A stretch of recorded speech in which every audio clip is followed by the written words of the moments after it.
네, 녹화 시작하도록 하겠습니다. 다시 한번 우리 인사드리겠습니다. 반갑습니다. 반갑습니다. 반갑습니다. 네, 반갑습니다. 반갑습니다. 네, 2024년 우리 이제 화요 성경 공부 이제 봄 학기를 시작하는 첫 날입니다.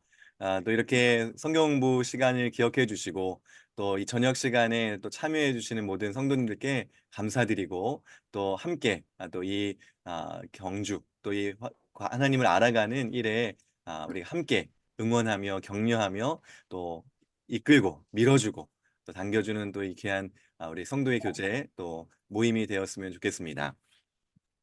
네, 지금 화면에 보시는 것처럼 우리 봄학기 또 올 가을 학기까지 이번 한 해는 하이델베르크 요리문답에 대해서 배우려고 합니다. 오늘은 그 첫 시간으로요, 이 하이델베르크 요리문답과 관련한 큰 틀, 개관을 한번 살펴보고 또 그 첫 시작을 함께 해보기를 원합니다.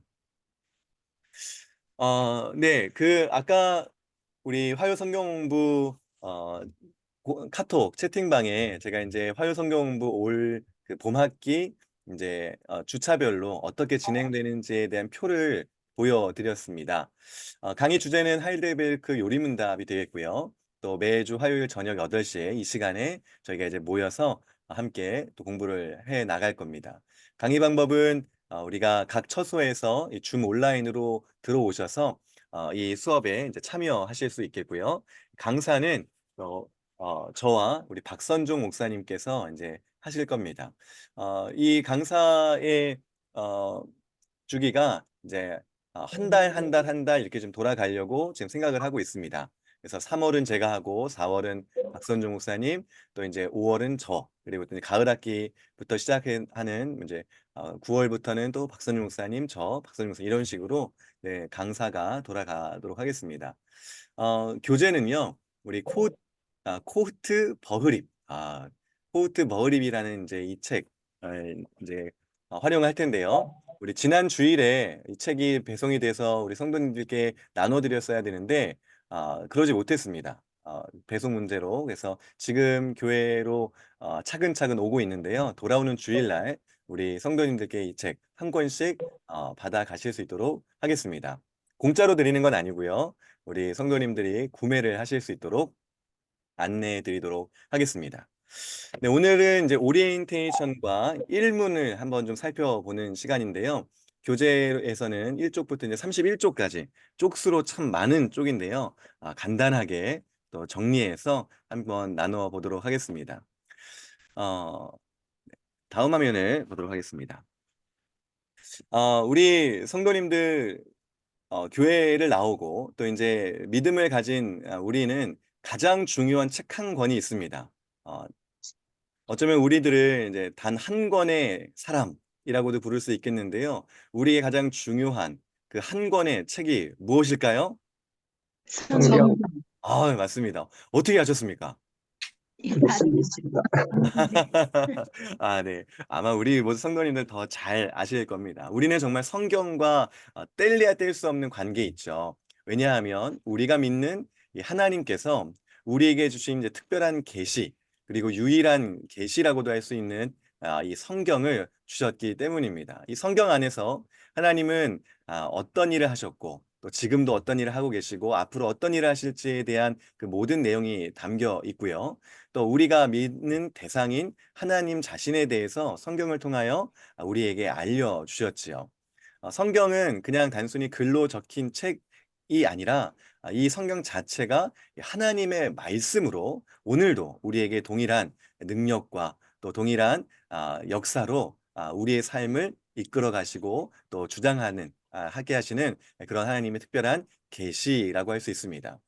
특별 계시 외에도 이제 일반 계시로 자연 이런 것들이 있지만 이제 죄인인 우리가 이제 많이 눈이 이제 가리워지고 또 그것을 이해하는 능력이 적어지고 또 거의 깨져버렸기 때문에 하나님께서는 특별한 계시로 이 성경을 통하여 이제 하나님에 대하여서 알게 하십니다. 자, 그러면 이제 성경만 우리가 알면 되는데 왜 오늘 우리가 이렇게 모여서 이 요리문답 이런 성경 외의 것 같은 그런 문서들을 배워야 하는가? 그거를 먼저 좀 짚고 넘어가려고 합니다. 아까 우리 시작하기 전에 미리 좀 한번 여쭤봤습니다. 우리 교회에서 이 성경 공부 강좌를 통해서 다른 교리문답을 배워보신 적이 있는가 여쭤봤더니, 어, 우리 담임 목사님께서 예전에 하셨던 이제 뉴시티 교리문답을 배우셨다고 얘기하셨고요. 또 예전에 이제 웨스트민스터 소요리문답을 배운 적이 있다라고 말씀해 주셨어요. 우리가 요리문답, 교리문답이라고 하면 이제 잘 아는, 많이 들어본 이제 교리문답이 있죠. 그게 바로 이제 웨스트민스터 요리문답, 특별히 소요리문답을 많이 들어봤고, 또 대요리문답, 또 이런 문답이 있습니다. 웨스트민스터 총회라는 이 영국의 이 청교도들, 그리고 이제 여러 교단 목사님들이 모여서 총회를 가졌습니다. 모임의 목적은 우리가 가진 이 신앙을 제대로 고백하는 이런 결정들을 하고, 또 그것을 문서로 남기자 하는 그런 목적으로 이제 모였죠. 그래서 이 웨스트민스터 총회를 통해서 나온 이제 문서가 몇 가지가 있는데, 그 이제 우리 기독교, 또 우리 장로교의 이제 표준 문서라고 이렇게 이제 부릅니다. 뭐가 있을까요? 거기에는 이제 신앙 고백서부터 대요리 문답, 소요리 문답, 예배 모범, 교회 정치가 있습니다. 이 문서들은요, 지금 우리 강변교회가 속해 있는 합신 역시 우리 헌법에 이 내용들이 담겨 있습니다. 어, 장로교회, 특별히 이제 개혁교회를 따라가는 이제 장로교회는 이 문서를 표준 문서로 해서 우리의 신앙과 우리의 삶, 그리고 우리 교회 생활의 표준으로 삼고 모범으로 삼고 이것을 고백하며 하나의 고백으로 이제 가져가는 이런 움직임을 갖고 있죠. 그래서 소요리 문답 우리가 배우는 것이고 대요리 문답 배우는 것입니다. 근데 이것이 이 문서들이 성경과 다른 내용을 말하는 건 절대 아니지요. 웨스트민스터 총회에 모였던 목사님들, 또 성경학자, 신학자들은 이 성경에 너무나도 능통하신 분들이었습니다. 당시에 이제 청교도, 또 종교개혁자들의 그 신앙을 유산을 물려받은 목사님들, 신학자들은 이 성경을 가장 높은 권위로 두었어요. 그래서 그 성경 안에 있는 진리들, 그러니까 여러 곳에 흩어져 있는 진리들을 이제 우리가 이해하고 알기 쉽게 정리해서 이런 문서들을 만들어 간 겁니다. 그래서 우리는 성경을 제일 높은 권위로 생각하지만 그 안에 담겨 있는 우리가 신앙 고백해야 될 내용들, 그리고 성경에서 말하고 있는 그런 진리들, 하나님에 대하여 또 우리의 구원에 대하여 여러 가지 이런 내용들을 요리 문답으로 정리했고, 또 우리가 어떻게 예배를 하나님께 드려야 하는가, 어떻게 예배를 드리는 게 마땅한가 하는 그런 생각으로 예배 모범도 만들었고요. 또 우리가 그렇게 모인 사람들, 구원받은 사람들이 모인 이 교회가 어떻게 운영되어야 되고 어떻게 또 모습을 갖추어야 되는지를 이제 교회 정치라는 이 문서로 이제 정리해 놓은 것이죠. 말씀드리고자 하는 이유는 이 문서들이 성경과 동떨어진 것이 아니라 성경을 기반으로 해서 또 성경의 핵심적인 부분들을 요약하고 정리한 문서들이다. 이렇게 말씀드리고 싶습니다. 자, 근데 이렇게 웨스트민스터 총회를 통해서 나온 문서들뿐만 아니라요. 또 우리 개혁교회, 그리고 우리 장로교회는 이것보다 더 먼저 작성된 이제 문서들, 또 그런 내용들을 또 믿음의 고백으로 유산으로 삼아 또 이렇게 가지고 갑니다. 그게 뭐냐면요. 이런 것들입니다. 1640년대에 웨스트민스터 총회가 있었고 문서들이 있었는데 그 이전에도 이런 우리의 믿음에 대한 정리, 또 요약, 그리고 고백을 정리한 일들이 있었다는 것이죠. 1561년에 네덜란드 신앙 고백서가 있었고요. 또 1563년에 하이델베르크 요리문답이 있었습니다. 또 1618년부터 19년까지 도르트 회의를 통해서 이 도르트 신조, 신앙 고백이 있습니다. 우리는 이 신앙의 고백들을 이제 받는 사람들인 거예요. 근데 처음 들어보신 것도 있으실 것이고, 조금 들어본 것도 있으실 거고, 배우신 것도 있으시죠. 근데 사실 이러한 내용들 하나하나 거슬러 올라가서는 이제 사도신경, 십이신조 뭐 이런 것들이 다 우리에게 남겨져 있는 신앙의 유산들인데요. 그것을 우리가 배우지 않고 알지 못하여서 얻는 유익이 감소하는 그런 일이 있다는 것이죠. 그렇기 때문에 오늘 우리가 하이델베르크 요리문답을 배우는 것은 큰 의미가 있고 우리의 신앙에 큰 유익이 있는 일이다라고 말씀드리고 싶습니다.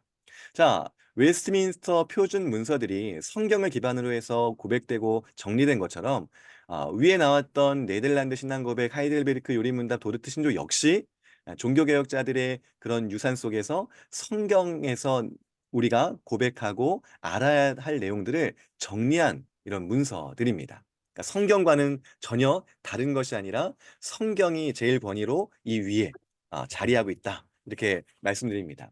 왜 이것을 강조하냐면요. 우리가 어떤 분들은 그렇게 말씀하시는 분들이 있습니다. 우리가 성경만 배우면 되지. 성경만 알면 되지. 왜 이렇게 교리문답, 요리문답 이런 걸 배우냐.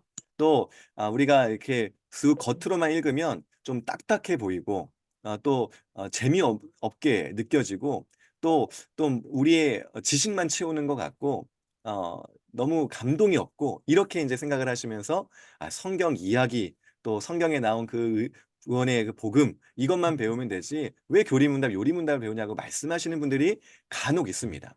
그런데 중요한 것은요, 이 성경의 내용을 우리가 알기 쉽게 정리한 것이고 성경과 다른 얘기를 말하는 것이 아니라 성경에 있는 것을 어떻게 하면 우리가 더 잘 고백하고 바르게 고백하고 또 분명하게 알 수 있는지를 위해서 이 문서들이 작성되었고 오늘 우리에게 주어진다는 것입니다. 그러니까 이 요리문답, 교리문답을 배우는 것은 우리에게 꼭 필요하다라고 할 수 있습니다.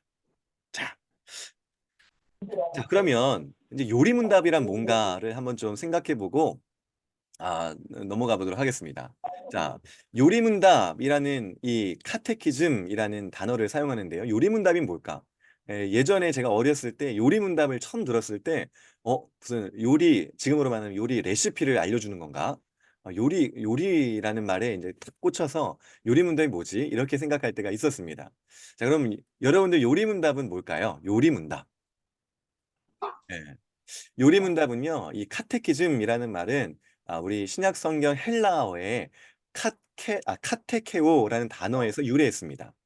이 카테케오라는 이 동사는요, 소리를 낸다, 말로 가르친다 라는 뜻을 갖고 있습니다. 지금 제가 여러분께 지금 소리를 내서 가르치잖아요. 제가 말을로 이렇게 여러분께 지금 강의를 하고 있죠. 이게 지금 카테케오라는 단어입니다.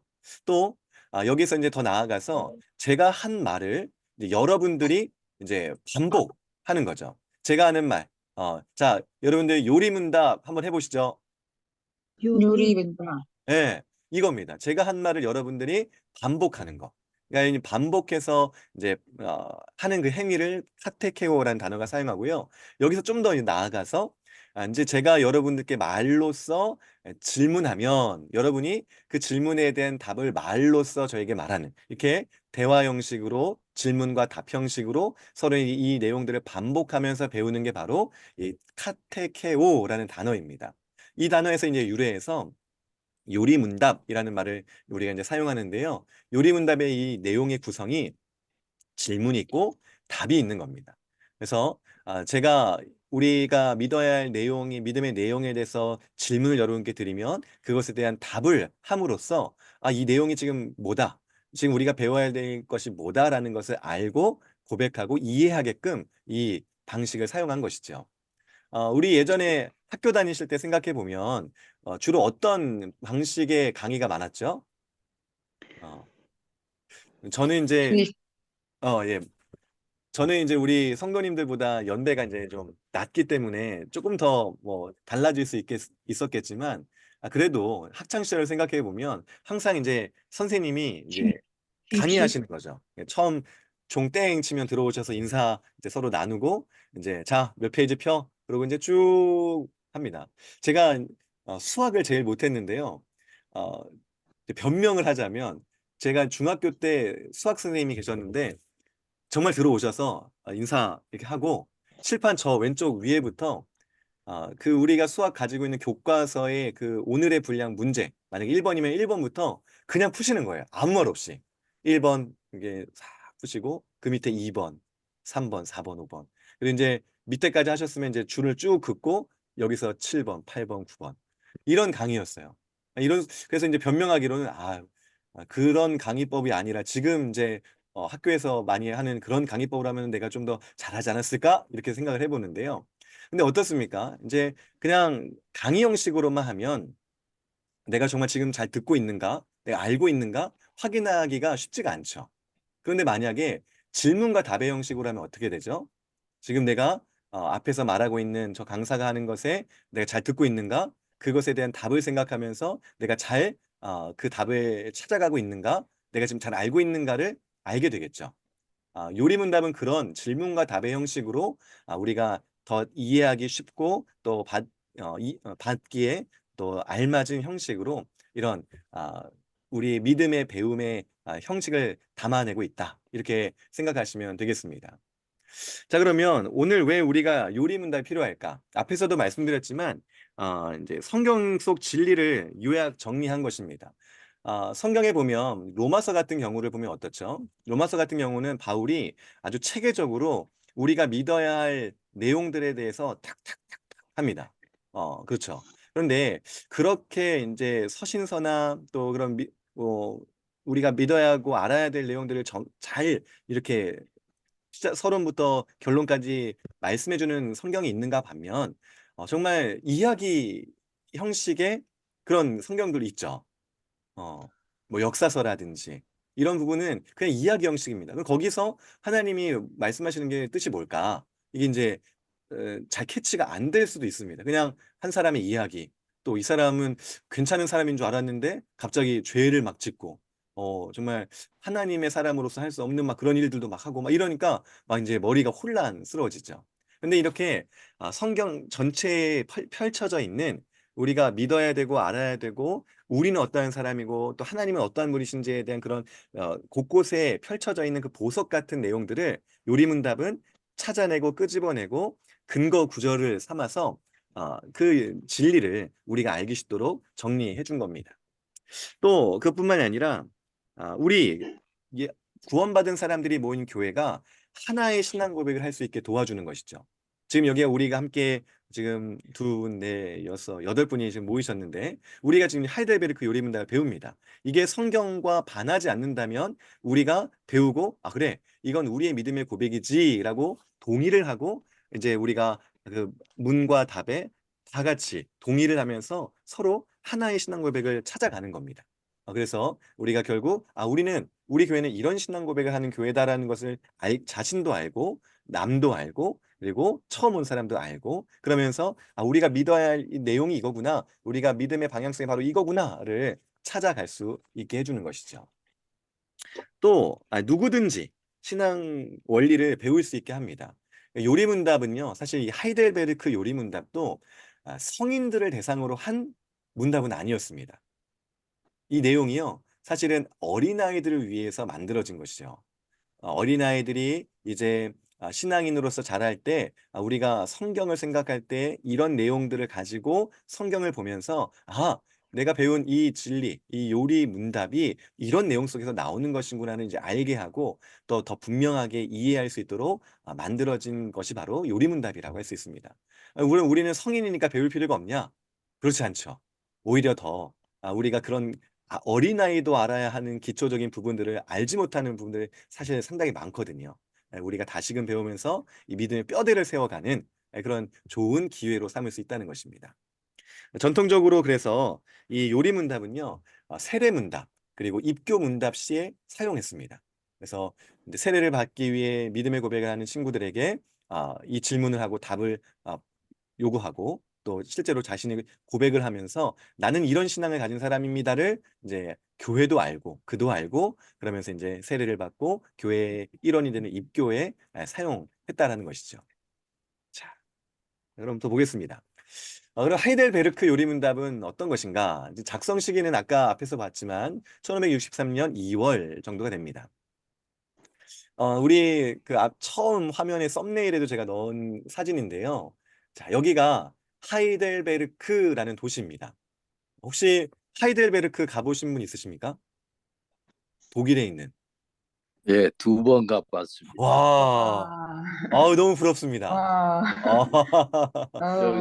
큰 교회 있는데 저가 광장 있고 건너편으로 다리 건너가면 위에 야, 그 산정 저 중간쯤에 또 이 네. 교회가 있고 그러더라고요. 네. 어, 역시 가본 분은 이제 눈에 이제 딱 이제 선하게 이렇게 보이시죠. 저는 예, 아직 저 어, 유럽 죄송합니다. 유럽 도시 중에 이 하이델베르크를 제일 좋아합니다. 그, 그러시군요. 그 맥주 마시는 뭐 이런 장면이 있지 않습니까? 대학생들. 그러시군요. 네. 저도 이 하이델베르크라는 도시를 한번 꼭 가보고 싶어요. 되게 예쁘다고 또 들었었고, 또 이제 우리 기독교사의 이제 요리문답도 있지만 중요한 또 장소이기 때문에 나중에 언젠가 기회가 돼서 유럽을 가볼 일이 있다면 꼭 가보고 싶은 도시 중에 하나입니다. 근데 이 하이델베르크 시내 이 시경인데요. 저기 이제 그 큰 건물이 교회입니다. 네. 성령교회라는 교회인데요. 바로 이 하이델베르크라는 도시에서 1563년에 이 그 요리문답이 필요성을 느끼고 이제 작성하게 된 것이죠. 왜 작성하게 되었는가? 이 독일 팔츠 지역의 수도인데요. 이 선제후 이 곳을 담당하고 있는 이제 거의 이때 당시 선제후는 왕의 위치였습니다. 그래서 각 도시를 자기가 자치적으로 이제 통치할 수 있었는데 그 중에 이제 프리드리 3세라는 이분이 있었어요. 근데 이분이 원래는 이제 로만 카톨릭을 당시에 이제 주도하는 이제 종교가 그거였으니까 이 로만 카톨릭이었는데 부인이 먼저 종교개혁자들의 그 이야기를 듣고 이제 회심을 하고 돌아옵니다. 루터의 영향을 받아서 독일이 이제 루터가 이제 활동한 도시잖아요, 나라잖아요. 루터의 영향으로 아내가 먼저 개종을 합니다. 그리고 뒤를 이어서 이제 프리드리히도 이게 어, 이 종교개혁이 말하는 그 개혁자들이 말하는 그 믿음의 내용이 진짜 우리가 믿어야 할 내용이구나를 발견하게 된 거예요.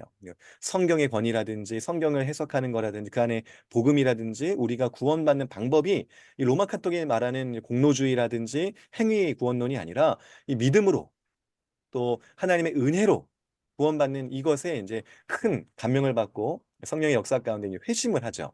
어, 그런 가운데 이 프리드리가 이제 보니까 종교개혁 이후에 이 많은 개혁 교회들이 있는데 그 교회들 간에 이제 어떤 하나의 합치되는 고백이 없는 신학적인 불일치의 문제를 발견합니다. 그러니까 말 그대로 각계 전투를 하고 있는 거죠. 그래서 이래서는 안 되겠다. 우리가 하나의 고백을 가지고 정말 우리의 신앙을 든든히 세워가는 일을 해야겠다라는 마음을 먹고 믿음의 골격을 세우고 또 성경의 중요 교리를 정리한 문답서가 필요하다는 것을 알고 특별히 아까 말한 대로 어린아이들로부터 이제 자라는 과정 속에서 이 믿음의 내용을 잘 배우고 자라나게 하기 위해서 문답서를 만들어야겠다라고 이제 생각을 한 거예요. 그래서 당시에 아주 뛰어난 신학자 두 사람을 이제 섭외를 하는데 우르시누스라는 사람과 올레비아누스라는 이 두 사람을 영입을 합니다. 자기 도시로. 그래서 이 두 사람에게 이 문답서를 좀 만들어 달라라고 요청을 하죠. 그래서 이 두 사람의 수고로 이제 정리된 문서가 바로 하이델베르크 요리문답입니다. 자, 그런데 여기서 우리는 좀 한 발 더 나갑니다. 우리는 하이델베르크 요리문답을 배우면 되는데 왜 코르트 버흐립이라는 책을 이 문서를 또 배우는가? 자, 이거를 보는데요.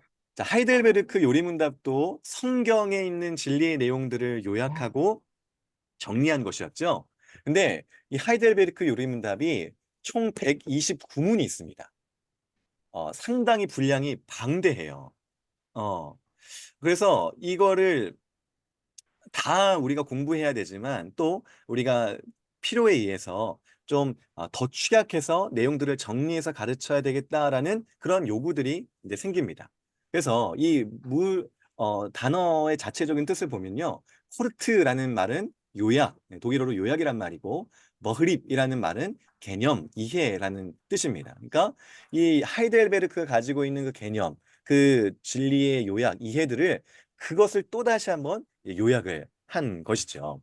말하자면 이겁니다. 여러분 이제 청약을 다리고 조리잖아요. 그러니까 위에 있는 이제 이 천에 쌓인 게 이제 하이델베르크 요리문답이라면 이 밑에 이제 그것의 엑기스 짜고 짜고 정말 더 순도 높은 이제 엑기스를 만든 것이 바로 이제 코르트 버그립이라는 겁니다. 분량적으로 보면은 하이델베르크 요리문답은 129문인데요.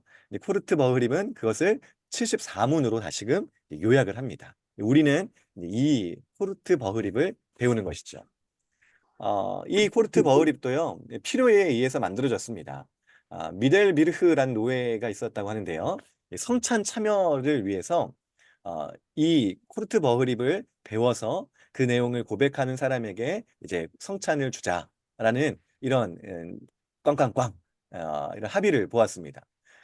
그 뒤에 이제 노르트레이트 총회에서 이 요리문답을 하이델베르크 요리문답을 너무 광범위하니까 이 코르트 버흐립 74문으로 요약한 것을 대체해서 사용할 수 있다라는 결정을 하지요. 그리고 1637년에는 교회 문서의 하나로 편입을 시킵니다. 그래서 누군가 교회에 처음 왔을 때 그 새신자 또 새로운 이 교우를 그냥 받아들이는 것이 아니라 이 코르트 버흐립을 공부를 시키고 그것이 실제 그 사람의 고백으로 나온다면 이제 우리 교인으로 받아들이겠다 하는 용도로 이제 이 문서를 사용합니다. 근데 여기서 이제 주의할 게 있는데 이 코르트 버흐립은 사실 공식적인 교회적 권위를 갖는 것은 아니다라는 말입니다. 사용할 수 있지만 그것이 이제 어, 축약하고 축약한 것이기 때문에 공식적인 문서는 되지 않는다. 다만 우리의 편의와 우리의 필요를 위해서 사용할 수 있다라는 정도지요. 그리고 하이델베르크 요리문답이 이미 잘 정리된 문서가 있는데 그것을 대체해서 그 너무 많으니까 코르트 버흐립을 사용하자 이건 또 아니라는 겁니다.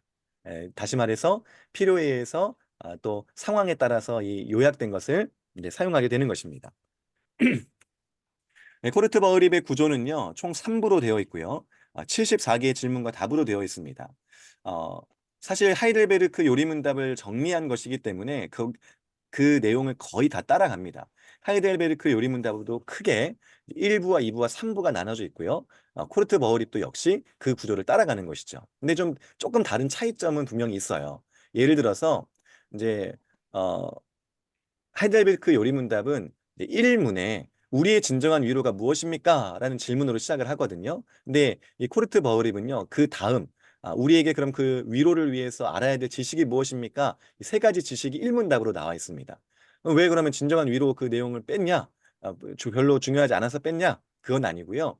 그것이 기반이 이미 되어 있어야 되고, 그 위에서 이제 바로 질문의 답으로 들어가기 위해서 이제 한 것입니다. 그래서 전제가 포르트 머리벤이 있고 1부, 2부, 3부로 이제 문답들이 나눠져 있습니다. 전제는 방금 말씀드린 것처럼 우리가 진정한 위로가 무엇이 필요한가, 그리고 그 위로를 얻기 위해서 우리에게 필요한 세 가지 지식을 이제 나누고, 이건 이제 우리가 잠시 뒤에 하니까 바로 넘어가겠습니다. 1부, 그래서 이제 세 가지 지식이 무엇이냐? 우리의 죄와 비참을 알 때 우리는 진짜 위로를 얻을 수 있다. 두 번째, 그 죄와 비참한 우리가 어떻게 구원을 받을 수 있는가? 그것을 알 때 우리가 위로를 얻을 수 있다. 또 이제 그럼 그런 구원을 받은 사람들은 어떻게 살아야 하는가? 어떤 감사의 생활을 해야 되는가? 그게 이제 3부의 그 생활을 통해서 우리는 위로를 경험하고 위로를 또 표현할 수 있다. 확인할 수 있다. 이 내용이 이제 1, 2, 3부에 걸쳐서 나옵니다. 이제 우리는 이걸 차례차례 이제 매주 이제 쭉 배워갈 겁니다. 요런 내용이 있다라는 걸 생각하시면 되겠고요. 이제 여러분 아직 갖지 못했지만 여러분이 이제 가지시게 될 우리 그 교재 28쪽에 보면 이 내용을 이렇게 정리해 놓고 있습니다. 그래서 1문답, 진정한 위로와 세 가지 지식, 또 1부, 2부, 3부 내용이 이렇게 쭉 나와 있습니다. 자, 그러면 이제 오늘 또 우리가 해야 될 큰 내용인 이제 오리엔테이션은 여기까지 이제 끝났고요. 이제 1문을 좀 생각해 보려고 합니다. 자, 1문은 이제 우리의 진정한 위로, 그리고 세 가지 우리가 그런 그 위로를 위해서 알아야 될 지식이 무엇인가에 대한 부분인데요. 자, 우리 코르트 버흐립에는 나오지 않지만요. 우리는 하이델베르크 요리문답을 이제 그 기반에서 이제 하는 거니까 이게 사실은 꼭 알아야 되는 겁니다. 코르트 버흐립도 이 기반 위에서 지금 문답을 나가는 것이기 때문에 우리는 꼭 알아야 됩니다. 자, 그럼 이제 우리 요리문답처럼 한번 해보겠습니다. 제가 이제 문제를 읽으면 여러분이 질문을 읽으면 여러분이 답을 해주시는 거예요. 자, 제가 질문하겠습니다. 살아서나 죽어서나 당신의 유일한 위로는 무엇입니까? 한번 같이 읽어주시죠. 시작. 살아서나 살아서나 죽어서나 나는 나의 것이 아니요 몸도 몸도 영혼도 영혼도 나의 나의 신실한 구주 예수 그리스도의 것입니다. 그리스도께서는 그리스도께서는 그의 그의 보혈로 보혈로 나의 나의 모든 죄값을 죄값을 완전히 치르고 치르고 나를 나를 마귀의 마귀의 모든 모든 권세에서 권세에서 해방하셨습니다. 해방하셨습니다. 또한 또한 하늘에 하늘에 계신 계신 나의 나의 아버지의 아버지의 뜻이 뜻이 아니면 아니면 머리털 머리털 하나도 하나도 땅에 땅에 떨어지지 떨어지지 않도록 않도록 나를 나를 보호하시며 보호하시며 참으로 참으로 모든 모든 것이 것이 협력하여 합력하여 나의 나의 구원을 구원을 이루도록 이루도록 하십니다. 네, 여기부터 같이 한번 읽어볼게요. 그러함으로 그러므로 그의 그의 성령으로 성령으로 그는 나에게 영생을 확신시켜 주시고 주시고 이제부터는 저는 마음을 마음을 다하여 다하여 즐거이 그리고 그리고 신속히 신속히 그를 위해 그를 위해 살도록 살도록 하십니다. 하십니다. 네, 어, 우리 이제 줌으로 하다 보니까 이제 그 시간차가 생겨서 좀 어렵긴 하는데요. 그래서 잘 읽으셨습니다. 이게 우리가 실제 요리문답의 방식을 사용해야지 의미가 있는 거니까 이제 그렇게 읽어봤습니다. 앞으로도 이제 질문과 답을 이런 식으로 읽어갈 겁니다. 자, 첫 번째 전제 그리고 그 하이델베르크 요리문답을 관통하고 모든 문과 모든 답이 바로 이걸 향해 있습니다. 바로 우리의 진정한 위로가 무엇이냐 이거죠. 살아서나 죽어서나, 그러니까 우리가 지금 살아있을 때나 우리가 죽은 이후에도 우리의 유일한 위로, 단 한 가지 위로가 있다는 것입니다. 그것이 우리에게 정말 필요하고 정말 중요하다는 것이죠. 자, 요걸 가지고 이따가 또 요걸 가지고 설명할 테니까 한번 넘어가 보겠습니다. 자, 여러분, 혹시 그런 이 단어 들어보셨나요? 마리아나 해구라는 걸 혹시 들어보신 적 있으신가요? 마리아나 트렌치라는 이제 말인데요. 이게 뭐냐면 그 우리 저기 옆 나라 일본 또 거기서 이제 북태평양 쪽으로 좀 더 가면 거기에 아주 깊은 골짜기가 있는 거예요. 근데 그 중에서 골짜기가 깊은 골짜기가 있는데 그 중에서 제일 깊은 곳이 이제 마리아나 해구라는 곳이래요. 지금 이제 어 여기가 이제 마리아나 해구의 깊이를 이제 대략적으로 한 거고요. 이게 뭐냐면 이제 스위스의 마테오른, 알프스에 이제 마테오른이라는 높은 봉우리가 있는데 그 높이가 이 정도래요. 그리고 우리가 아는 제일 높은 산이 뭐죠? 에베레스트. 맞습니다. 맞습니다. 이게 에베레스트 산인데요. 에베레스트 산의 높이가 이 정도래요. 어. 자, 지금 마리아나의 해구를 거꾸로 해놨는데 마테오른보다 에베레스트 산보다 마리아나가 더 높은 겁니다. 거꾸로 세워놓으면. 야, 10,000m가 넘는 거예요. 에베레스트는 8,000m 정도 되는데 정말 깊죠. 정말 깊습니다. 자, 그런데 이런 마리아나 해구가요. 정말 깊은데 사람이 이제 물 속으로 이렇게 이제 들어가면 어디까지 들어갈 수 있을까요?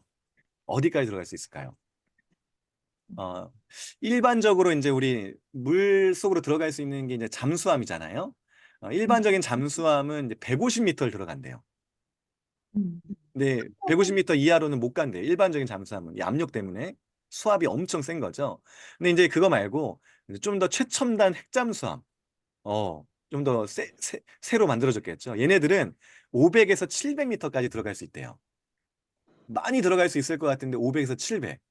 어, 근데 마리아나 해구는 그거보다 몇십 배가 더 깊은 겁니다. 그죠? 그래서 이 마리아나 해구의 그 끝에 이제 를 생각해 보면 이제 그 압력이 얼마나냐면 우리 소형차 있잖아요. 저도 이제 소형차를 타고 다니는데 이 소형차 위에 1,600마리의 코끼리, 다 자란 코끼리를 올려놓는 그런 압력이랍니다. 여러분 상상이 가십니까? 만약에 제 차 위에 코끼리 1,600마리 올려놓으면 제 차 어떻게 될까요? 네, 저는 이제 걸어 다녀야 됩니다. 이제 저는 차 타고 다닐 수 없습니다. 어마어마한 무게죠. 자, 그런데 저 마리아나 해구 밑에서요, 놀랍게도 생명체가 발견이 된다는 겁니다. 그 중에서 재미있는 생명체가 하나 발견이 되는데요. 뭐냐면 얘입니다. 이름은 이제 스네일 피쉬라는 애예요. 여러분 보기에 어때요? 강해 보입니까? 귀여워요. 귀엽죠? 예, 귀엽죠? 네. 저 꼬리 이렇게 휘어지는 거 보세요. 얼마나 부들부들하고 음, 야들야들하고 이래 보여요. 실제로 그렇다고 합니다. 그런데 이제 과학자들이 너무 놀란 거예요. 어떻게 그런 깊은 곳에서 저렇게 부드러운 생명체가 살 수 있는가?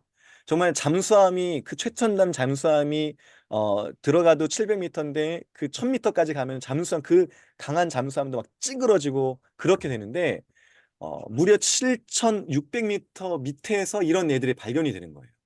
야, 쟤 뭐지? 예, 과학자들이 이제 놀라는 거죠.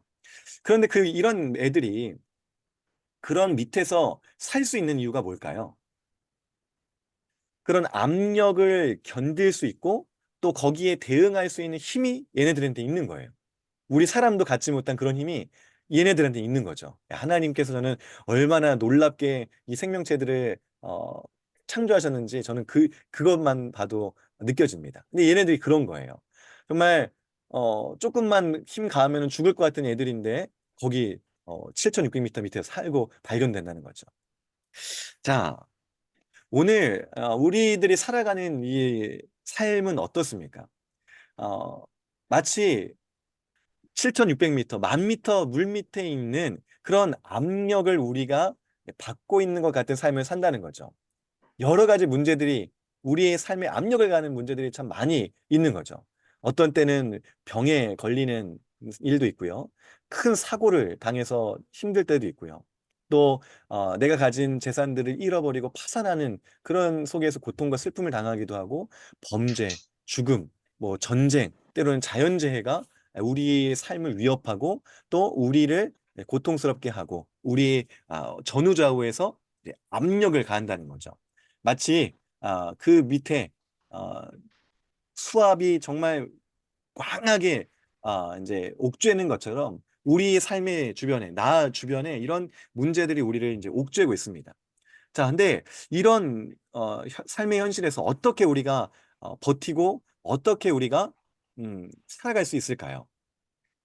압박과 압력이 없는 삶이란 정말 불가능하죠. 아무리 평온한 사람이라도 그 사람을 위협하고 또 누르는 많은 문제들이 있습니다. 그래서 어떤 이들은 말합니다. 그럼 피할 수 없으니까 즐겨라. 근데 과연 이런 압박들이 즐겨집니까? 정말 하나만 우리에게 다가와 또 닥쳐와도 우리가 웃는 얼굴에서 웃음기는 사라지게 되죠. 그래서 사람들은 이 압박감을 이겨내기 위해서 많은 방법들을 찾아냅니다. 예를 들어서 더 많은 재물을 가지면 압박감이 내 물질에 대한 압박감이 사라질 거야 하면서 빨리 물질을 모으기도 하고 어떤 사람은 잊기 위해서 술이나 여러 가지 쾌락적인 요소들을 이제 찾아가게 되죠. 어떤 사람들은 또 성적인 것에 탐닉해서 그런 것에서 이제 만족을 위로를 얻어보려고 합니다. 어떤 사람들은 조금 더 좀 종교적인 이런 종교심에 기대어서 이런 압박감들을 이제 어, 헤쳐 나가 보려고 하지요. 근데 결과는 어떻습니까? 좀 더 재물을 많이 가지면 압박감이 사라집니까? 또 다른 쾌락적인 요소들 또 다른 것으로 내 만족을 채워보려는 것이 진짜 만족이 되냐 이거죠. 종교심, 다른 종교를 통해서 내 구원과 또 내 모든 문제에서 해결되기를 바라지만 그러지 못한다는 것을 우리는 너무나 잘 알고 있습니다. 그러면 그런 우리의 삶에 진정한 위로가 있을 수 있을까? 있다면 진정한 위로는 무엇일까를 우리 신앙의 선배들이 고민한 것이죠. 그리고 하나님이 주신 그 말씀 안에서 이 진정한 위로를 찾아내었던 것입니다. 하이델베르크 요리문답은 바로 이런 우리 전후좌우에서 압박하는 그런 고통스러운 삶에서 어떻게 위로를 받을 수 있을지, 어떻게 우리가 힘을 얻을 수 있을지, 그리고 누구로부터 이런 복을 우리는 받는지를 이제 이 일문 그 전제에서 확인하고 발견하게 했다는 것이죠. 그래서 첫 일문이 살아서나 죽어서나 당신의 유일한 위로는 무엇이냐라고 이 내용을 먼저 들고 들어온 겁니다. 그럼 우리의 위로가 무엇이냐? 두 가지로 처음에 말을 하고 있어요. 첫 번째는 나는 나의 것이 아니다라는 말로 위로가 된다 합니다. 나는 나의 것이 아니다. 어, 우리가 우리 인생을 잘 살펴보면 어떻습니까? 우리가 태어나는 것도 내가 결정하지 못했죠. 우리가 죽는 거 우리가 스스로 결정할 수 없습니다. 어떤 엉뚱한 답을 할 사람들은 내 생명을 스스로 끊을 수 있지 않느냐? 그건 역시 사실 내 온전한 결단과 행위로 하는 것은 아니죠. 언제, 어떻게 우리의 삶이 시작되고 끝날지는 아무도 알 수 없습니다. 그런데 이렇게 시작과 끝도 알 수 없는 우리가 지금 내가 가진 것을 나의 것이라고 내가 나의 것이라고 말한다는 것은 너무 우스운 이야기라는 것이죠. 우리 이런 나는 나의 것이다, 내 인생은 내 것이다라고 말하는 이 엉뚱한 방향성은 엉뚱한 답을 발견하게 하고 우리가 진정한 답을 찾지 못하게 방해하는 일이 되지요. 우리 누가복음 12장 말씀에 보면 이제 예수님이 어리석은 부자 얘기를 하죠. 거기에 보면 어리석은 부자가 이제 자기의 부를 이제 어, 창고에다 이제 쌓아 놓습니다.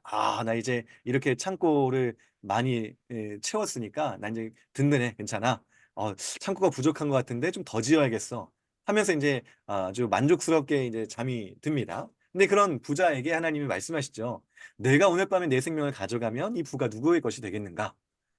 내가 만족하고 내가 위로를 얻고 네가 즐거워하는 것이 과연 너의 것인가? 를 예수님은 이제 말씀하고 계신 겁니다. 많은 사람들은 어리석은 부자처럼 나는 나의 것이다, 내 것은 모두 내 것이다라고 생각하며 살지만 그것은 참된 위로를 발견할 수 없는 일이라는 것이죠. 이것을 아는 것이 또 이것을 이렇게 우리가 믿고 고백하는 것이 우리의 위로가 되고요. 두 번째 위로는 몸도 영혼도 나의 신실한 구주 예수 그리스도의 것이다 하는 것이 두 번째 위로라는 것입니다. 성경을 통하여 하나님은 우리가 죄인들이라는 것을 말씀하시죠. 우리의 대표성을 가졌던 아담과 하와가 죄를 짓고 그의 육신의 후손 모두는 죄인으로 태어날 수밖에 없습니다.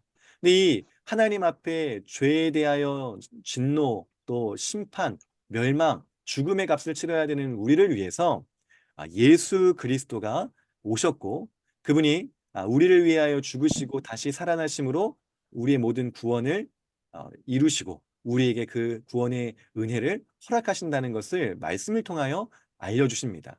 그분의 십자가에서 우리 모든 죄값을 치러졌고 그래서 우리는 이제 예수님 안에서 자유한 존재가 되었다는 것, 이것을 우리가 믿고 고백하는 것, 이것을 아는 것, 이것을 실제로 우리 마음 가운데 느끼고 새기고 그대로 사는 것이 우리의 위로라고 말하고 있습니다.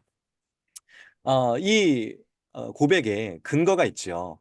바로 로마서 14장 8절 말씀입니다. 우리 한번 다 같이 한번 읽어보겠습니다. 시작. 우리가 우리가 살아도 살아도 주를 위하여 주를 살고 위하여 살고 죽어도 주를 죽어도 위하여 주를 위하여 죽나니 죽나니 그러므로 사나 그러므로 죽으나 사나 죽으나 우리가 주의 주의 것이로다. 것이로다.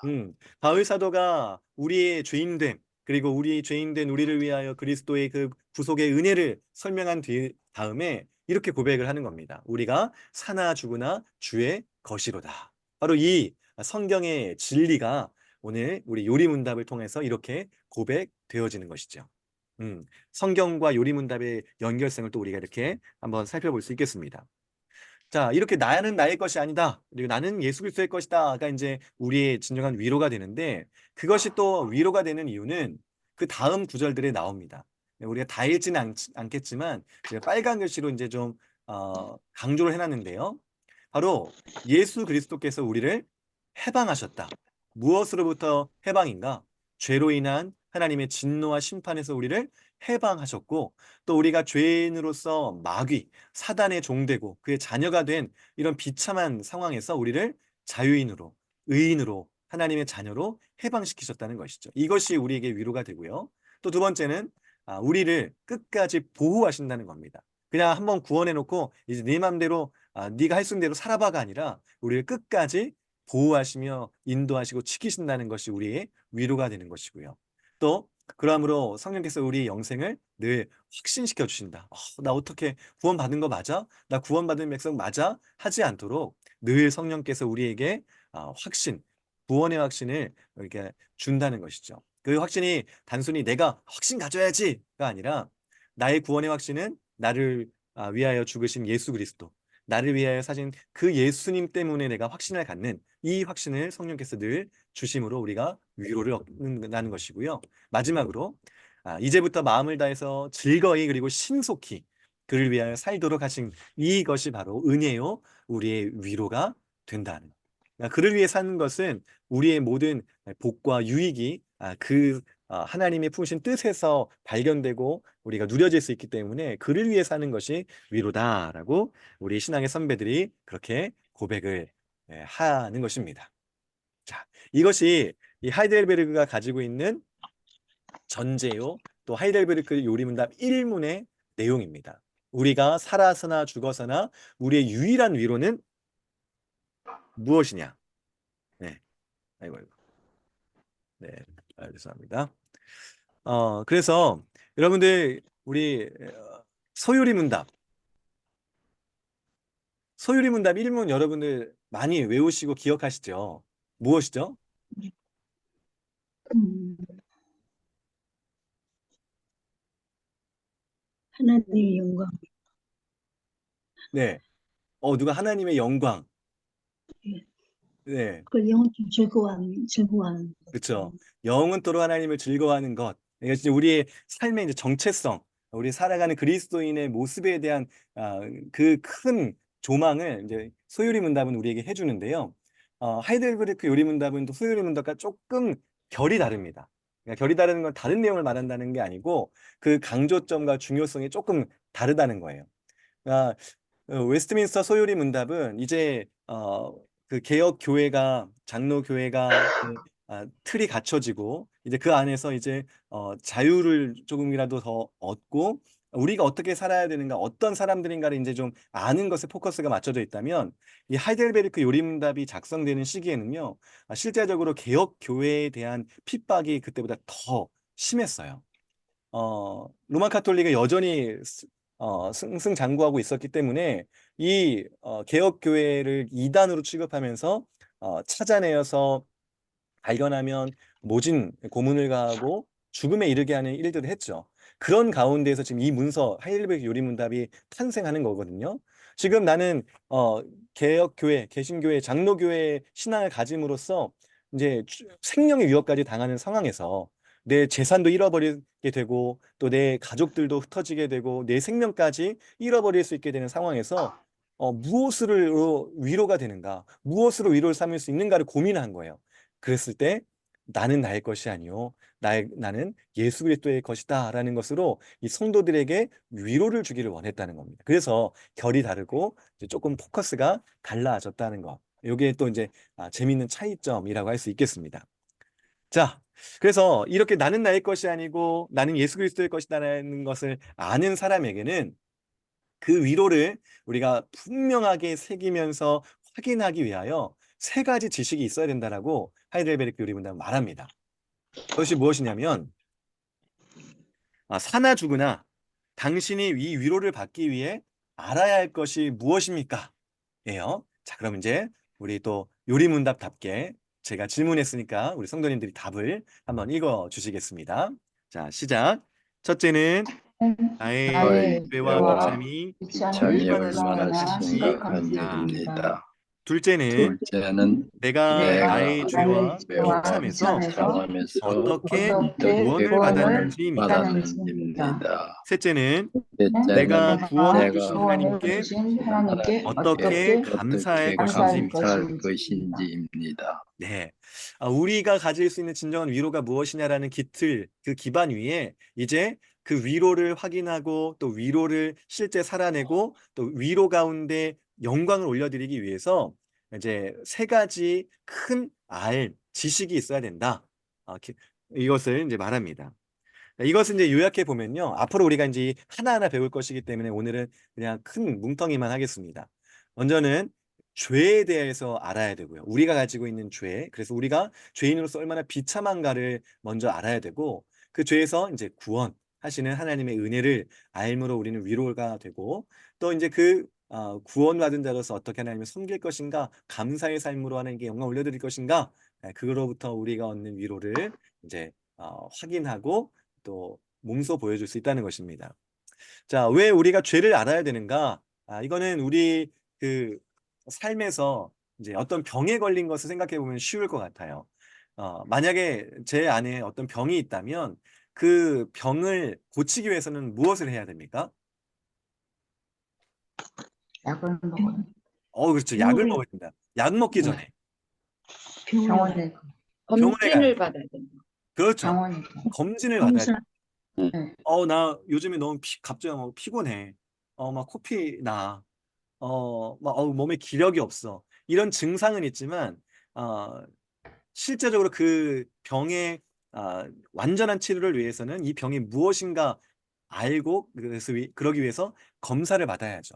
검사를 통해서 내 병이 무엇이냐, 나의 병이 있다라는 사실을 분명히 아는 것이 필요합니다. 자, 그래서 우리가 진짜 위로를 얻기 위해서는 우리가 얼마나 큰 잘못이 있고 얼마나 큰 죄가 있고 하나님 앞에서 얼마나 부끄럽고 또 하나님의 심판을 당하게 마땅한 자인지를 먼저 알아야지. 실제로 내가 지금 처한 상황이 그것인데 그걸 알아야지 그 그 죄를 치료할 수 있는 곳으로 나아간다는 것입니다. 그래서 먼저는 내 죄와 비참이 얼마나 심각한지를 아는 것이 진정한 위로로 나아가는 첫걸음이라는 것이죠. 내가 죄인인지를 알지 못하는 사람에게는 예수님은 그냥 필요 없는 사람입니다. 백번 양보해서 3대 성인 중 한 사람이고 그분은 정말 도덕적인 좋은 가르침들을 하셨고 그가 보여준 그 사랑 그래 그 사랑 우리가 가져야지 인류애적인 차원에서 가져야지 정도로만 예수님을 생각할 겁니다. 근데 우리는 예수님을 그 정도로 생각하지 않죠. 그건 너무 예수님을 피상적으로 생각하는 것이죠. 예수님은 진짜 우리에게 필요한데 그 필요하신 이유는 내가 죄인이고 그 죄로 인한 진노와 비참함에서 빠져나올 수 없는 존재라는 것을 알 때 예수님이 필요하다는 것을 이제 진짜로 알게 된다는 것입니다. 자, 그래서 첫 번째 위로를 향해 가는 첫걸음은 죄의 비참함을 아는 것입니다.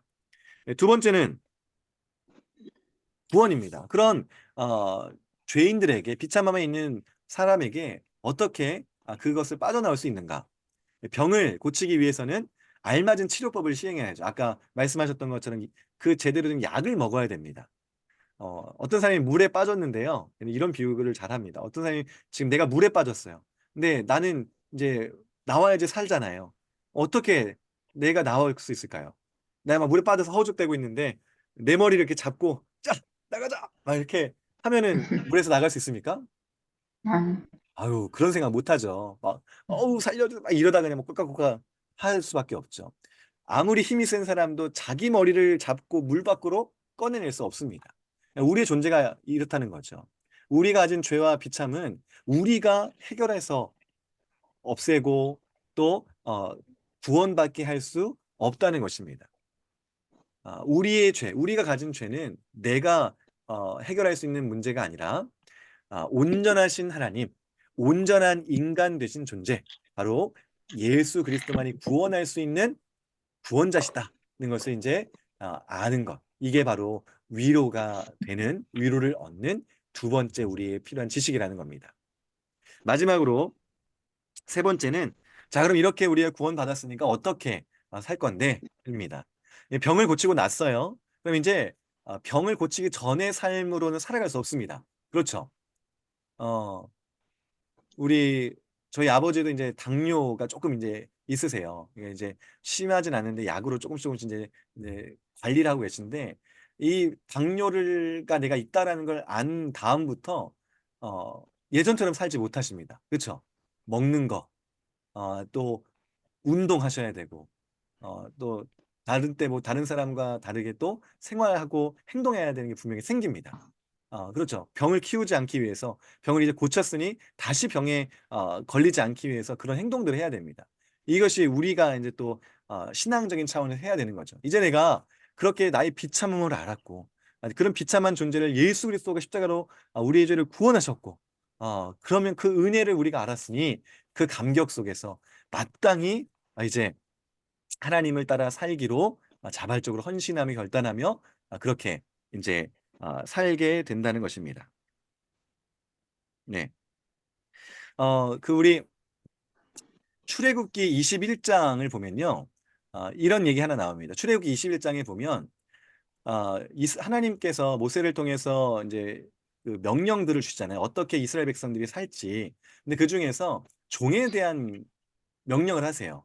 종에 대한 명령에서 히브리 사람을 내가 종으로 이제 삼게 된 거예요. 이제 그 사람이 뭐 돈이 없어서든지 뭐 하든지 히브리 사람을 종으로 이제 그 거두게 됐는데, 하나님께서는 히브리 사람이 종이 되었으면은 계속 종으로 데리고 사는 게 아니라 7년이 되면 히브리 사람을 값을 받지 말고 놓아주라고 했어요. 왜냐하면 히브리 사람은 하나님의 백성이잖아요. 자유인인 거예요, 원래. 그런데 상황에 따라서 여의치 않아서 종이 잠깐 된 것이죠. 그럼에도 7년이 되면 7년째 때는 아무 보상도 받지 말고 놔주라. 형제니까. 이거거든요. 근데 재미있게도요. 여기 21장에 보면 그렇게 7년째 이제 놔주려고 하는데 이 종이요. 나 안 나가겠습니다. 나 당신의 종으로 계속 살겠습니다라고 하는 경우가 있다는 거예요. 그렇게 될 때는 이게 이제 강제가 아닌지 확인하고 정말 자발적인 것인지 확인하기 위해서 제사장에게 가서 그걸 확인받고 이제 그 종 되려고 하는 사람을 이제 벽에 세워놓고 귀를 이제 송곳으로 뚫습니다. 마치 요즘에 이제 귀걸이 하기 위해서 귀를 뚫는 식으로 하는지 모르겠는데 하여튼 그런 식으로 귀를 뚫습니다. 그게 표시가 돼서 나는 이 사람의 종으로 끝까지 살겠습니다라는 서원을 했다라는 것을 확인하는 거예요. 그러면 왜 종으로서 살아가지 않아도 되는데 7년째 자유인으로 이제 사람이 되는데 왜 그 사람은 나는 계속 종으로 이 사람의 종으로 살겠습니다라고 결단을 했을까요? 주인이 너무 좋았어. 네? 주인이 너무 좋았어. 좋은 사람이라서. 좋은 사람이라서 좋아요. 밖에 좋은 나가서 살 접근이에요. 가능성이 없어. 네? 외부에 나가서 살 능력이 없다고 생각해서 외부에 나가서 살 능력이 없다. 그것도 또 생각해볼 합리적인 추론이 같아요. 그런데 많은 사람들이 생각하기에 또 우리 인간적인 그런 마음속에서 생각할 때 어떤 생각이 드냐면 나가면 나 잘 못 살 것 같아. 그런 차원보다 내가 어려울 때 이 사람이 나를 거두어주고 또 이 사람이 나에게 할 수 있는 최대한의 호의를 베풀면서 살게 하고, 사실 히브리 노예는 그냥 이방인 노예처럼 부리지 않았거든요. 형제처럼 대하라는 그런 의미 속에서 이제 종으로 삼는 거였거든요. 그런 가운데 나를 이렇게 대해주고 또 나에게 좋은 대우를 해주고 또 나를 아껴주고 사랑해주고 이런 마음, 이런 걸 느끼기 때문에 그것에 감사해서 내가 이 사람이 계속 종으로 살겠습니다라고 스스로 종이 되는 거예요. 왜 이걸 말씀드리냐면 오늘 우리의 위로, 정말 내가 진짜 하나님 앞에서 죄가 있고 비참한 사람이라는 걸 안다면 이제 절망스러운 거죠. 너무나 이제 희망이 없는 거죠. 그런데 그런 우리를 하나님의 아들이신 예수님께서 스스로 자기 목숨을 다 버리시고 죽으시면서까지 우리를 살리신 거예요. 그 은혜가 얼마나 감격스럽습니까? 얼마나 감사합니까? 그 십자가의 은혜를 알면 이제 나 구원받았으니까 내 맘대로 살겠습니다. 내 자유가 이제 생겼으니까 그 자유대로 살겠습니다라고 하지 못한다는 거예요. 그 은혜를 알면, 그 은혜가 얼마나 큰지를 알면 그 은혜를 감사하여 할 수 있는 대로 내가 보답하고 싶고 내가 또 하나님 위해 살고 싶고 하나님 마음속에서 하나님께 그러한 섬김의 삶을 살아가게 된다는 것이죠. 그게 나에게 무거운 부담과 짐이 아니라 정말 그것마저 나에게 위로가 된다는 것을 이 질문과 답에서 우리에게 말해주고 있는 것이죠. 그래서 우리의 위로는 내 죄가 비참이 얼마나 비참한 존재를 아는 것과 또 그 비참함을 어떻게 나를 구원해 주시고 해결해 주셨는지를 또 아는 것과 그렇게 구원받은 자가 이제는 어떻게 살아야 될지를 우리가 생각하며 그대로 살아가는 것이 오늘 살아서나 또 죽어서나 우리에게 유일한 위로가 되는 지식이다라고 우리에게 신앙의 선배들이 말을 해주고 있습니다. 그래서 이 비참함이 어떤지, 구원이 어떤지, 섬김이 어떤지에 대해서는 이제 앞으로의 질문과 답을 통해서 우리가 하나하나 배워가게 될 것입니다. 자, 여기까지가 오늘 1일 강의 내용이었습니다. 우리 하이델베르크 요리문답 전체적인 이제 개론, 또 왜 요리문답이 우리에게 필요하고 그 요리문답 가운데 하이델베르크 요리문답이 어느 위치에 있는지, 그리고 우리가 이제 앞으로 배우게 될 이 코르트 버흐립이라는 문서가 이 하이델베르크와 어떤 관계를 있는지, 또 그것이 우리에게는 또 어떤 유익이 있는지를 살펴보았고요. 또 모든 문답의 전제가 되는 이 우리의 진정한 위로, 살아서나 죽어서나 우리의 위로가 무엇이냐와, 또 이제 호르트 버흐립의 일문, 그러면 그 위로를 위해서 우리에게 필요한 지식이 세 가지 있는데 그것이 무엇이냐를 한번 살펴보았습니다. 네, 우리 성도님들 참여해 주셔서 감사드리고요. 또 이 긴 시간 또 함께 이야기를 들어주셔서 감사합니다. 감사합니다. 근데 상황상 또 여러 가지 제약상 이제 막 질문하고 답하고 이런 게 이제 한 자리에 있으면 좀 더 원활할 텐데 온라인이다 보니까 좀 그렇지 못한 점도 양해해 주시고요. 네, 우리 있는 네, 상황에서 최대한 괜찮아요. 잘 해보도록 하겠습니다. 네. 네. 자, 제 이제 이야기는 마쳤고요. 혹시 오늘 내용에서 이제 질문이나 또 궁금하신 점이나 또 하실 말씀이 있으시면 우리 잠깐 말씀 나누시고 마치도록 하겠습니다. 혹시 질문 있으신 분, 또 하시고자 하는 이야기가 있으신 분 말씀해 주시죠.